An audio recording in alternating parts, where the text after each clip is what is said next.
Operation सिंदूर पर रक्षा मंत्री का बयान सामने आया है। ऑपरेशन सिंदूर को लेकर उन्होंने कहा, करते तो हम बहुत कुछ कर सकते थे, हमने शक्ति के साथ संयम बरता है। पीओके एक दिन हमारा होगा, ये कहना राजनाथ सिंह का।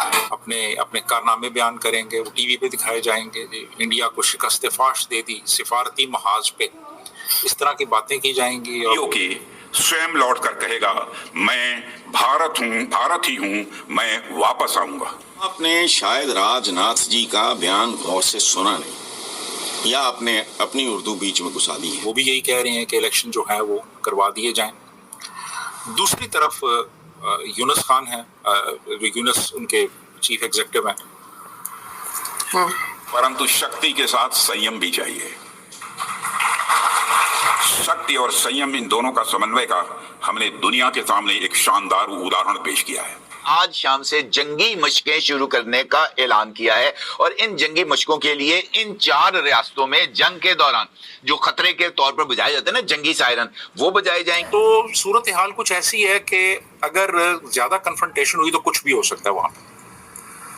वहां पे फौज सदर को कह के पूरी इंटरिम गवर्नमेंट ही फारिग करवा सकती है और नई गवर्नमेंट आ सकती है, वहां पे नई इंटरिम गवर्नमेंट आ सकती है। हेलो दोस्तों, आप सभी का स्वागत है आपके अपने YouTube चैनल के स्पेशल न्यूज में। दोस्तों, पहलगाम में हुए आतंकी हमले के बाद भारत और पाकिस्तान के रिश्ते बहुत ही ज्यादा खराब हो गए हैं, जिसके कारण दोस्तों भारत लगातार पाकिस्तान को चेतावनी दे रहा है। और रक्षा मंत्री राजनाथ सिंह ने गुरुवार को कहा कि पाकिस्तान के कब्जे वाले कश्मीर पीओके के लोग भारत का अपने परिवार का हिस्सा है। दोस्तों, रक्षा मंत्री राजनाथ सिंह ने साफ साफ कहा कि पाकिस्तान के कब्जे वाले जम्मू कश्मीर एक दिन हमारा होकर ही रहेगा। और रक्षा मंत्री राजनाथ सिंह के इस बयान को सुनकर पाकिस्तान की सरकार और पाकिस्तान के मीडिया का रोना धोना चालू हो गया है। और वहीं दोस्तों रक्षा मंत्री राजनाथ सिंह ने ये भी कहा कि पाकिस्तान से सिर्फ आतंकवाद और पीओके के मुद्दे पर ही बात होगी। और दोस्तों उन्होंने ये भी कहा कि पीओके के लोग हमारे अपने ही हैं, पीओके एक दिन खुद कहेगा कि हम भारत का हिस्सा है। और दोस्तों अब रही बात आतंकवाद की, तो अब भारत इसे बर्दाश्त नहीं करेगा, हर साजिश को मुंह तोड़ जवाब देगा। और दोस्तों राजनाथ सिंह ने यह भी कहा है कि पाकिस्तान अब समझ गया है कि वह आतंकवाद को बढ़ावा नहीं दे सकता। इसलिए दोस्तों राजनाथ सिंह ने भी कह दिया कि अब जब भी चर्चा होगी तो पीओके और आतंकवाद पर ही होगी। और दोस्तों रक्षा मंत्री ने यह भी कहा कि पीओके को गुमराह किया जा रहा है, पीओके हमारा हिस्सा है और मुझे पूरा विश्वास है कि एक दिन पीओके खुद ही भारत में शामिल होगा। रक्षा मंत्री राजनाथ सिंह के इस बयान को सुनकर पाकिस्तान में खलबली मच गई है और दोस्तों पाकिस्तान की मीडिया इस बात पर ज्यादा चर्चा कर रही है। तो दोस्तों आप लोग पाक मीडिया रिएक्शन लास्ट तक जरूर देखिएगा, इसमें पाक मीडिया का रिएक्शन क्या है। और दोस्तों आप लोगों को वीडियो अच्छा लगे तो वीडियो को लाइक करे, शेयर करे और चैनल को सब्सक्राइब जरूर करें। बेल आइकन को भी ऑन कर लेना दोस्तों, मैं जब भी अपना वीडियो अपलोड करूं तो वीडियो का नोटिफिकेशन सबसे पहले आप तक पहुंच सके। तो चलिए दोस्तों आप लोग पाक मीडिया रिएक्शन लास्ट तक जरूर देखिए। तो दोस्तों मैं आप लोगों को मिलता हूं एक नया वीडियो लेकर, जब तक के लिए जय हिंद जय भारत।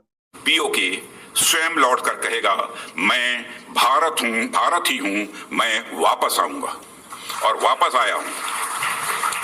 मैं भारत ही हूँ, मैं वापस आया हूँ, यह पीओके कहेगा, ऐसा मेरा पक्का विश्वास है। पीओके की भारत से एकजुटता इस देश की सांस्कृतिक, सामाजिक और आर्थिक समृद्धि पर निर्भर करती है। मिनिस्टर के बारे में, कोई करप्शन के बारे में, और लाइव शो में मुझे रोका गया, हेडर वेडर सब हटा दिए गए और उसके बाद टाइम से कुछ पहले ही शो को कहा कि बस ठीक है बहुत हो गया, वाइंड अप कर दे। तो यहाँ पे तो ये तक होता रहा है पाकिस्तान में। बिल्कुल होता रहा है जी। यहाँ पे तो यहाँ तक भी हुआ है कि खबर चल रही है टीवी पे और किसी ने फोन उठाया और कहा है कि भाई बंद करो इस खबर को, खबर बंद कर दी गई है। तो यहाँ बहुत कुछ होता रहा है। यहाँ पे अब मीडिया किसके कंट्रोल में है, फॉरेन पॉलिसी किसके कंट्रोल में है, बिलावल किसके कंट्रोल में है, बिलावल के डैडी किसके कंट्रोल में है। तो ये जाहिर है इन लोगों ने अपनी बात क्या करनी है, इन्होंने अपना दिमाग कहाँ इस्तेमाल करना है। ये तो तोते हैं जिनको एक रटा रटाया सबक पढ़ा दिया गया है, तो बस यही है।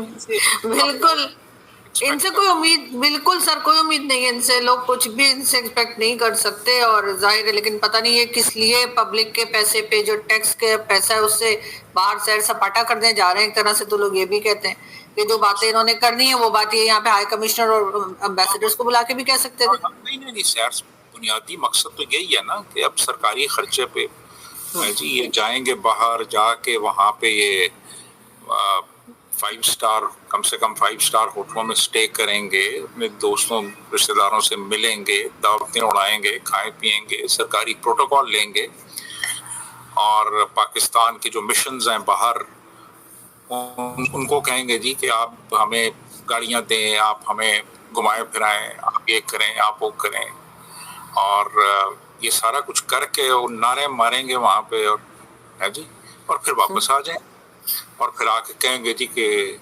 बहुत बड़ा कारनामा करके आए। फिर बिलावल भुट्टो जरदारी जो हैं वो अपने कारनामे बयान करेंगे, वो टीवी पे दिखाए जाएंगे जी, इंडिया को शिकस्त फाश दे दी सिफारती महाज पे, इस तरह की बातें की जाएंगी और बस खत्म हो जाएगा। और वो अच्छा खासा बिल बन जाएगा उसका, जो कि मेरे और आपके टैक्सों से जो पैसा इकट्ठा होता है उसमें से जाएगा जी। बिल्कुल ऐसे ही, लेकिन अच्छी बात यह है कि अब पब्लिक थोड़ी समझदार हो गई तो शायद इतनी इनकी बातों में ना आए। लेकिन बांग्लादेश के हालात आप कैसे देखते हैं? आपको लगता है कि वहां पर जो उस वक्त सिचुएशन है वो कुछ बेहतरी की तरफ जाएगी, या आपको लग रहा है कि नहीं इलेक्शंस नहीं हो पाएंगे? देखिए जी, बांग्लादेश की सूरत हाल बहुत क्रिटिकल है इस वक्त। एक इंतहाई कमजोर गवर्नमेंट है, गालिबन बेख्तियार भी है, और एक इम्पेशेंट फौज है जो कि चाह रही है कि दिसंबर 2025 से पहले इलेक्शंस हों, दिसंबर 2025 तक इलेक्शन हो जाएं। जो मेन अपोजिशन पार्टीज हैं बीएनपी और अवामी लीग, वो भी यही कह रहे हैं कि इलेक्शन जो है वो करवा दिए जाएं। दूसरी तरफ यूनुस खान है, जो यूनुस उनके चीफ एग्जीक्यूटिव हैं,